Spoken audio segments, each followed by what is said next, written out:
Hello everyone, welcome to my channel life of సంధ్య.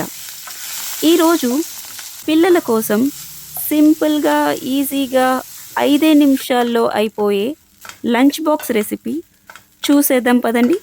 అదే carrot rice. ముందుగా pan పెట్టుకొని అది హీట్ అయ్యాక కొంచెం ఆయిల్ వేసుకోవాలి. ఇక్కడ నేను పల్లి ఆయిల్ వాడుతున్నాను, మీరు వేరే ఏదైనా ఆయిల్ వాడచ్చు. వన్స్ ఆయిల్ హీట్ అయ్యాక పోపు సామాన్లన్నీ వేసుకోవాలి. ఆవాలు, జీలకర్ర, శనగపప్పు, మినప్పప్పు, అలాగే కొంచెం కరివేపాకు వేసుకొని వాటిని ఫ్రై అవ్వనివ్వాలి.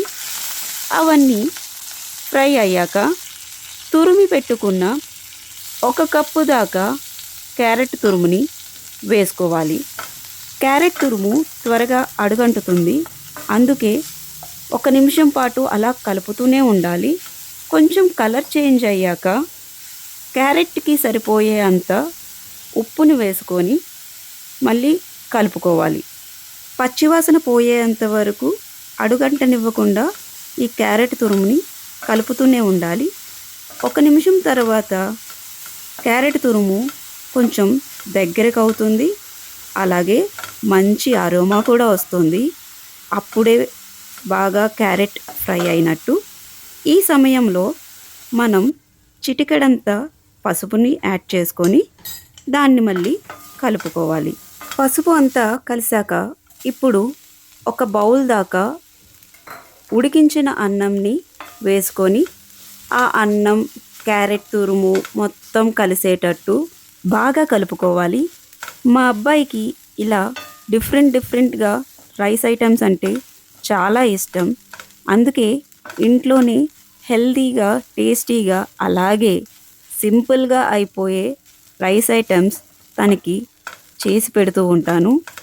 ఇప్పుడు మొత్తం అన్నం అంతా బాగా కలిసింది. ఈ సమయంలో కొంచెం కారం, అలాగే రుచికి సరిపడా ఉప్పు, కొంచెం మిరియాల పొడి వేసుకొని బాగా అన్నం మొత్తం కలిసేటట్టు కలుపుకోవాలి. ఇక్కడ మా అబ్బాయి కారం చాలా తక్కువ తింటాడు, అందుకే అన్నీ కొంచెమే వేశాను. మీకు కావాలి అంటే కారం అలాగే మిరియాల పొడి కొంచెం ఎక్కువే వేసుకొని కలుపుకోవచ్చు. లాస్ట్లో కొంచెం నెయ్యి కూడా యాడ్ చేస్తున్నాను. ఇప్పుడు మరొక్కసారి మొత్తం బాగా కలిసేటట్టు కలుపుకోవాలి.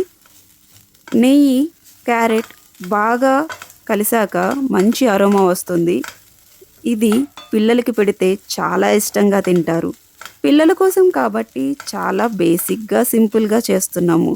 వాళ్ళకి హడావిడిగా ఉంటే ఎక్కువ తినరు కదా, అందుకే చాలా simple and tasty carrot rice పిల్లలు చాలా ఇష్టంగా తింటారు.